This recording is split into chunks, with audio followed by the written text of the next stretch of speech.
그 다음 지난주에 가장 이슈가 되었던 소식들은 대법원의 결정에 대한 내용이었습니다. 소수인종 입학 우대 정책에 대해서 대법원에서 이제 위헌이라는 판결을 내렸죠. 그 위헌이라는 판결을 내리는 데 도움을 많이 준 6명의 대법관이 있었는데 트럼프가 임명했던 3명의 보수의 대법관을 포함해서 중대한 결정이 내려질 때 보수적인 가치가 미국 내에서 정착될 수 있도록 대법원에서 그런 결과물들이 좋은 결과들이 나오고 있습니다.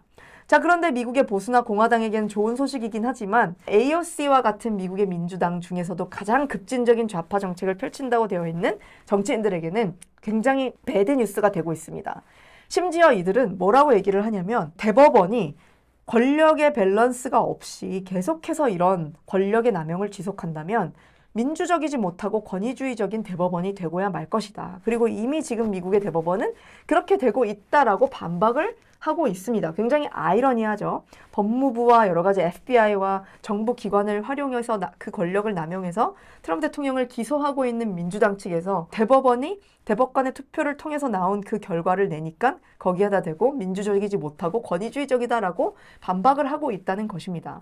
그래서 결국에는 이 AOC 의원이 팍스뉴스를 보니까 대법관의 권력 제한을 위한 소환장과 탄핵을 제안했다라는 소식까지 들려오고 있습니다.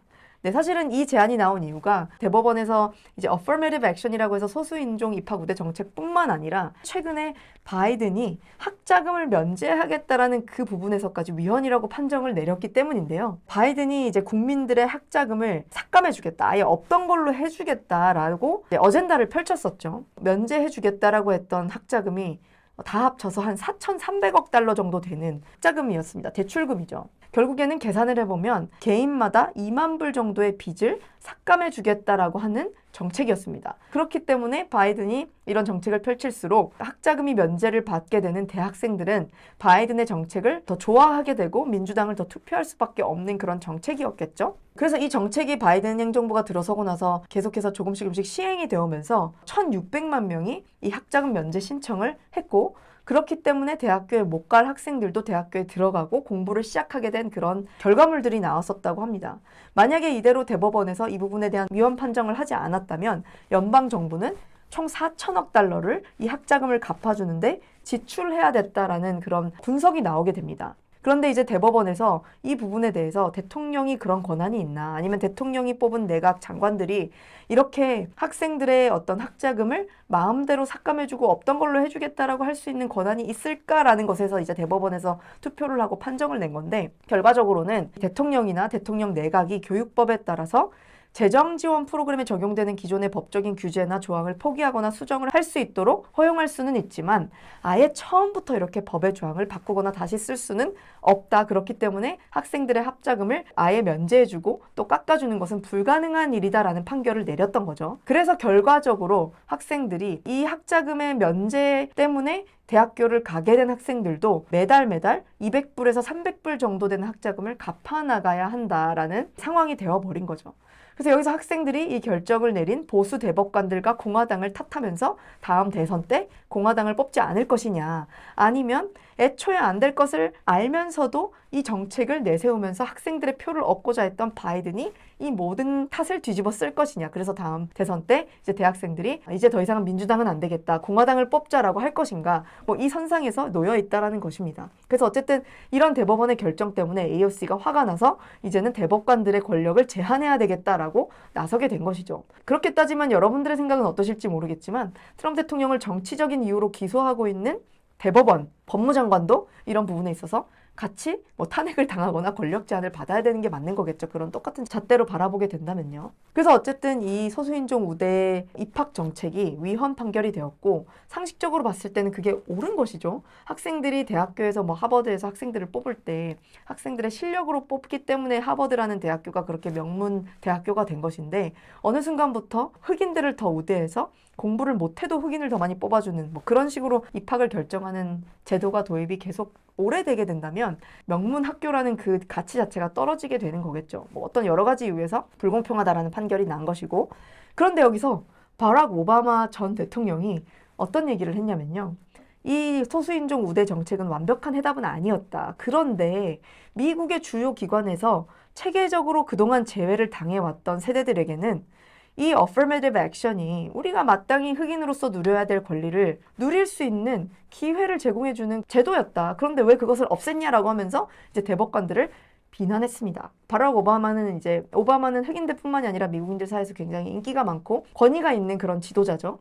그런데 그런 사람이 이제 이런 말을 했고, 그렇게 흑인이 탄압을 받고 있고 그런 흑인들에게 흑인 우대 정책을 펼치는 것이 당연한 것이다라고 외치는 오바마가 최근에 그리스로 휴가를 가서 헐리우드 스타 중에 톰 행크스, 여러분 아시죠? 톰 행크스 부부와 함께 요트에서 아주 럭셔리한 만찬을 즐기고 있는 장면이 이제 포착이 됐습니다.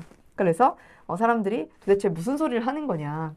오바마는 또 흑인이고 흑인의 우대를 외치지만 그동안 제대로 대접을 받지 못해왔던 흑인들의 어떤 불공평함에 대해서 외치는 사람이 럭셔리 요트에서 이제 이런 일들을 하고 있구나라는 그런 아이러니한 것을 자아내는 사건이었고요. 기사를 보니까 도대체 이 소수인종 우대 정책으로 인해서 얼마나 많은 아시안들과 백인들이 피해를 받느냐를 살펴보니까 여기 통계가 나왔습니다. 그 법 때문에 하버드 대학교의 그동안 아시안 학생들의 합격률은 단 5%밖에 되지 않았다고 하고 백인들은 7.5%였습니다. 반면에 소수인종인 히스패닉은 22.9% 그리고 흑인은 44.5%까지 합격률이 차지를 했었던 것입니다. 그러니까 공부의 잘함과 못함을 상관없이 정말 많은 돈을 들여서 사교육을 시켰던, 예를 들어서 우리나라 한국 학생들의 어머니 부모님들은 굉장히 불공평한 조치를, 이런 제도를 통한 결과를 받았던 거죠. 그래서 affirmative action을 위헌 판정했다. 그 뒤로 이제 트위터에 계속해서 오바마의 집은 마르사스 비니어드라고 하는 굉장히 부자 동네에 어마어마한 저택에서 오바마가 살고 있다라는 것, 그런 트위터 뉴스들이 뜨고 있고, 또 하나 굉장히 좀 충격적인 게 뭐냐면 이제 대법원의 소수인종 우대 정책 위헌 결정 이후에 대법원의 결정을 굉장히 많은 좌파나 민주당의 인플루언서들이 비난을 했습니다. 이것은 다시금 인종차별을 하는 결정이다. 대법원은 인종차별 집단이다. 이렇게 계속해서 비난을 하는, 선동을 하는 여러 가지 인플루언서들이 있었는데, 그 중에서 가장 유명한 좌파 인플루언서라고 알려져 있는, 여기 보시는 이 예쁘게 생긴 여자가 사실은 진짜 사람이 아니라 좌파의 어젠다를 선동하기 위해 만들어진 로봇이었다. 그러니까 가짜 계정이었던 거죠. 요즘에는 AI가 사람 얼굴도 막 많이 만들어내잖아요. 그래서 이런 예쁜 얼굴로 사람들을 선동해서 홀리게 해서는 마구마구 좌파 어젠다를 펼친 거죠. 그런데 알고 보니까 이 계정이 봇이었고, 그래서 일론 머스크 트위터 쪽에서는 이제 이 봇 계정을 삭제시키고 정지시켰다라는 이제 그런 소식들도 들려왔습니다. 계속해서 이제 이 미디어와 소셜미디어를 통해서 정치 싸움이 정말로 타이트하게 진행이 되고 있죠. 어쨌든 비벡 라마스와미라고 하는 공화당 대선 후보 중에 굉장히 많이 떠오르고 있는 청년이 있죠. 비벡 라마스와미가 이런 말을 했습니다. 오늘은 1964년에 제정된 미국의 민권법 59년이 되는 날입니다. 59년이 지난 지금 우리는 인종 기반의 소수 집단 우대 정책을 끝내고 다시 한번 진짜 true 평등을 위해서 싸우고자 대법원이 내린 이 결정을 축하하고 있습니다. 우리는 이것을 계기로 미국인의 삶의 전반에 적용되고 있는 할당제와 역차별제를 끝내고 진짜 평등과 또 기회를 회복하게 될 것입니다. 그래서 모든 자녀들이 피부색이 아닌 열심과 도전정신과 헌신과 그리고 열정으로 최대의 성과를 이루어내도록 해야 할 것입니다. 이것이 진정한 아메리칸 드림이며 마틴 루터 킹의 꿈이었습니다. 라고 아주 옳은 말을 해주는 장면이었죠. 그리고 카일 베커라고 하는 인플루언서가 최근에 이제 미국에서 일어나고 있는 이런 일들에 대해서 뼈를 때리는 말을 했습니다. 읽어드리자면, 어떤 미국인들은 다른 이들보다 더 많은 권리들을 자꾸만 누리려고 한다. 절대 스스로의 감정을 다치지 않을 권리, 무지한 사람들과는 상대도 하지 않을 권리, 그 누구도 본인을 공격하지 못하게 할 권리. 이것은 모두가 겪는 문제들이지 권리가 아니다. 이제는 우리가 그들을 보호하기 위해, 즉 소수자들을 보호하기 위해 애지중지하는 것을 멈춰야 될 때이다. 우리 모두가 그렇듯 실제 사회에서 살아가는 법을 우리는 배워야 된다라고 말하면서 굉장히 뼈를 때리는 말을 하며 일침을 가해준 우리 카일 베커 트위터 인플루언서의 얘기였습니다.